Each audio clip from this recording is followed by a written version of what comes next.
Today is World Water Day, but you wouldn't know that in many parts of the U.S. The drought in the nation's midsection is entering its third year, and more hotter and drier weather is expected this spring.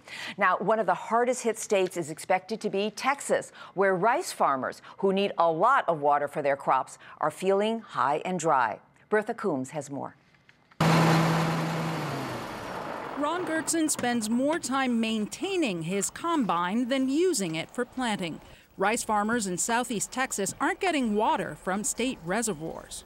For the first time in the 72-year history of our getting water from the Colorado River and from the lakes upstream, we've been cut off, and it's 2 years in a row. The Lower Colorado River Authority has prioritized water for cities rather than heavy-duty irrigation use. With a crippling drought now in its third year, it's a problem for farmers statewide. These are heavily agricultural areas where water problems are growing and will only get worse, especially as we have cities competing for those same sources of water. Part of the reason farmers are lower in the pecking order is that cities pay higher water rates.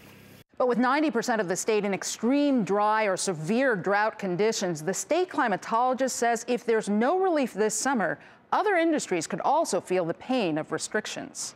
Most water supplies did not have to go to the really severe restrictions a couple of years ago during the drought because we started off with plenty of water.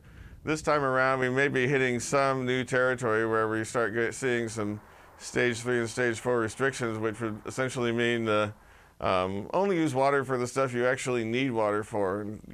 If a plant goes dormant, let it go dormant. Gertson invested in a new well to source some water, and crop insurance should offset losses again this year. But brokers have warned this is the last year.